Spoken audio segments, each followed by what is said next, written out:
It's our PRC week, actually, and I should not be here because we have also important activities at the Professional Regulation Commission, but it's hard to say no to the better half of my former boss, Secretary Torres. So I'm here, and not only that, this will be part also of our consultation with respect to Philippine Qualifications Framework and the ASEAN Qualifications Reference Framework, where I head the task force, heading the task force up to 2015. And I'm happy that Dr. Bautista is my co-panelist, because when I chaired the task force,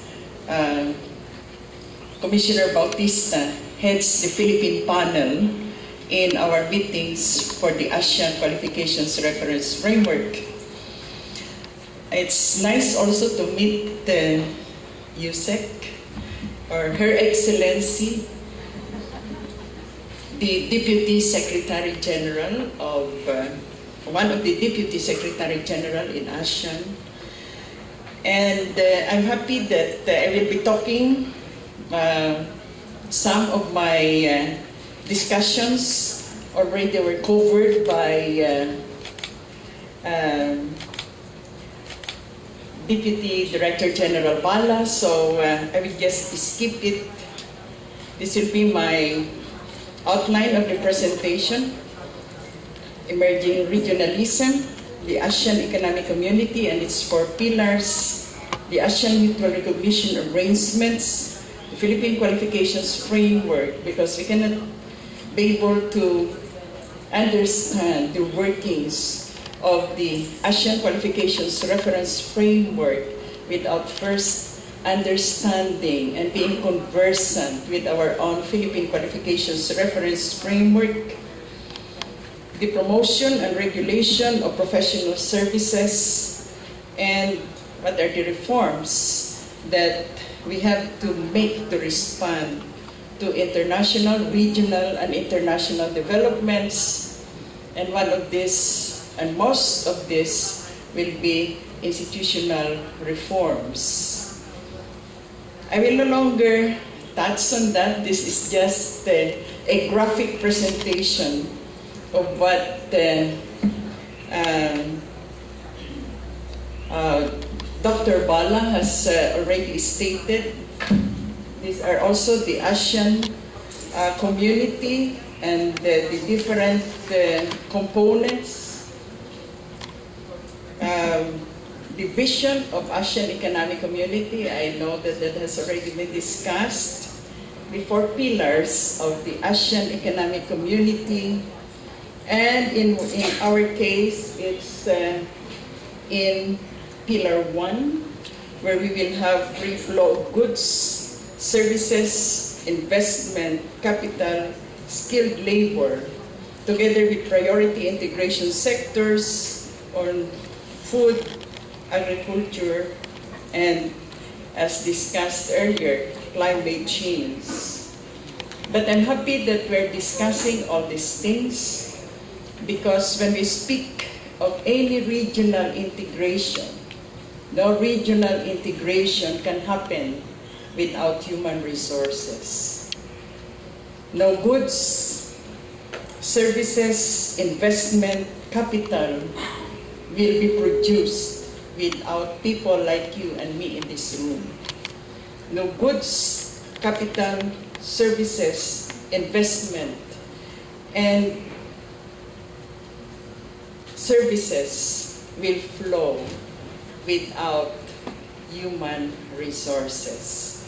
We have seen the Asian financial crisis. So sino gumawa noon? Hindi yung mga computer. Sir, the accountants, isang pindot lang ng computer, all the investments of Soros were gone in Asia. And then we have the ASEAN financial crisis. We talk of the global financial crisis. Hindi yung mga computer machines.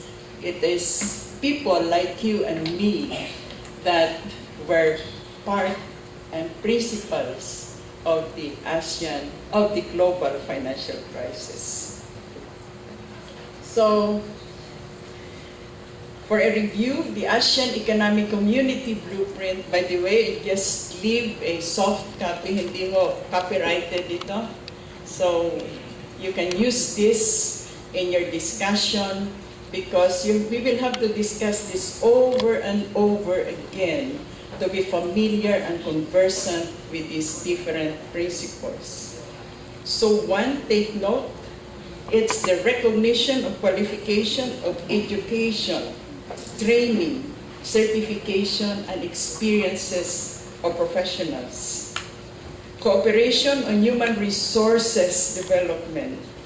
The cooperation among ASEAN University Network, which was already discussed by our keynote speaker, to develop core competencies and qualifications for job and occupational and trainer skills required in priority service sectors that was already mentioned, and strengthen research capabilities. And as our keynote speaker has stated, this is where your group can come in and make contributions. So, when we speak now of integration, and we will speak now of mobility of learners, professionals, skilled workers, and educational sectors, we speak of the mutual recognition arrangements. And when we speak of mutual recognition arrangements, we speak of recognition of qualifications. And when we speak now of the Philippine Qualifications Framework, the qualifications framework refers to the development of qualifications. And knowing that in ASEAN, we have asymmetries in the development of educational systems, of domestic regulations, and particularly with respect to qualifications framework, where some countries have qualification framework, some countries have qualification systems, and Singapore, who cannot be basically a qualification system, but not also a qualifications framework, there is a need for a device to harmonize all these qualifications framework of the 10 ASEAN member countries. And therefore, when we speak now of the ASEAN Qualifications Reference Framework, it's harmonizing the different qualifications framework, qualification systems of the 10 ASEAN member countries, so that we have competitiveness, mobility of professionals, workers, and learners. So let me now go to the ASEAN. Let me just run through the ASEAN mutual recognition arrangements. And this is based on the ASEAN Framework Agreement on Services for Mutual Recognition, where the recognition is on education, training, certification, and qualifications or titles of professionals from other countries. The objective is to facilitate mobility, enhance education, exchange of information, particularly with respect to educational systems, registration and licensing, requirements and policies and procedures of its ASEAN member country, and particularly with respect to the adoption of best practices on the standards and qualifications. So we have 7 covered by mutual recognition arrangements, engineering services, but of course we have 12 engineering disciplines, and we're starting the registry already of engineers are qualified, architecture, surveying, nursing, accountancy, dentistry, and medicine. It's here. So the right to regulate. The mutual recognition arrangements shall not reduce or eliminate or modify the rights, power, and authority of its ASEAN member states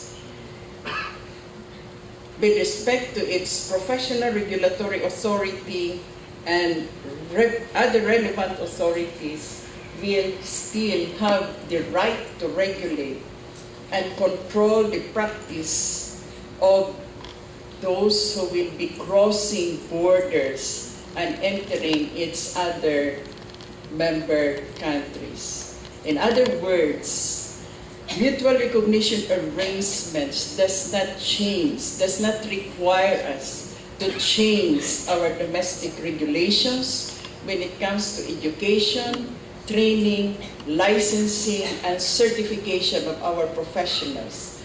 The mutual recognition arrangements just pave the way for its member country to make its own assessment statements and to assess their own professionals in relation to the qualifications of the professionals that from other country that would enter the respective ASEAN member countries. And I have stated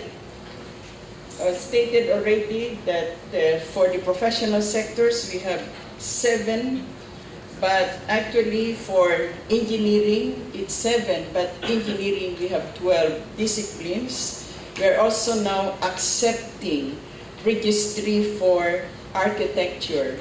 The Philippines is heading the working group is the chair of the working group on the ASEAN Mutual Recognition Arrangements for Architecture. In August, the Philippines will take over from Myanmar the chairmanship of the Mutual Recognition Arrangements Working Group for Engineering. And we have also, for tourism, we have the Mutual Recognition Arrangements for tourism professionals that has already been signed and agreed by the 10 ASEAN member countries. And they have already some toolkits, standards, and that is the reason why, for instance, if you're a bartender here or a waiter and you are certified as such by TESDA, then you will be accepted as bartender or waiter in any of the ASEAN member countries. So what are the requirements? As I've said, you must comply with the professional qualifications and valid licenses, compliance with the number of years in practice. As for engineering and architecture, it's 7 years, 2 years of which must be managing a project. For dentistry and medicine, it's 5 years. For nursing, it's 3 years. And take note that you must meet the required continuing professional development policies in our own country. After, why continuing professional development? Because that is the only way that you can maintain your competence. When you pass the licensure exam and go to your practice, that's the entry-level competency. But what will make you sustain your competence and qualification is through the continuing professional development. And that is the reason why the Professional Regulation Commission has already revised its continuing professional development. So ladies and gentlemen, continuing professional development is not only for the renewal of your IDs, but it is the maintenance of your competence as professionals. And there must be no pending case. And take note, number 5 is important. As I've said, when you enter another country to practice, you're still subject to the rules and regulation of its ASEAN member country. In the Philippines, if you are coming here, then you must first get a work permit, an alien employment permit, But if the nature of the work of the individual is constitutive of practice of profession, then the professional is still required to secure a special temporary permit to practice from PRC. So let me now go to the Philippine Qualifications Framework. I thought this Commissioner Bautista will discuss this, but sabi niya, ikaw na. So sige, I will discuss it. But Commissioner Bautista and myself are always in touch with the developments here. Okay, so our Philippine Qualifications Framework really started with the Tibet sector in 1998. And it was only in 2003 why our keynote speaker has discussed about the East Asian Summit. And one of the commitments in the East Asian Summit is to come up with a qualifications framework in Tibet. And that is the reason why it was our Tibet sector that is the forerunner of our Philippine qualifications framework. And it was only in 2003, nakita nyo kung gaano katagal yung mag-develop. It was started in 1998. But it is only after 5 years that our Tibet qualifications framework has been established. And then in 2004, there was a presidential executive order requiring to expand the qualifications framework from the Tibet sector to cover all the trifocal education system. And that is the reason why it was in October 1, 2012 that Executive Order 83 was passed, wherein which the institutionalization of the Philippine Qualifications Framework was issued by the President, and the reasons, the whys, and the wherefores are stated in his SONA in 2011. How did our qualifications, how was our qualifications framework developed? There were inputs from the industry. There were discussions on global recognition of competencies, and as much as sinasabi ko nga palagi, guts or no guts, GATS, our Filipinos have all the guts, GUTS, to be in 200 countries, whether there is an agreement or not. And then also the current qualification level issues were discussed.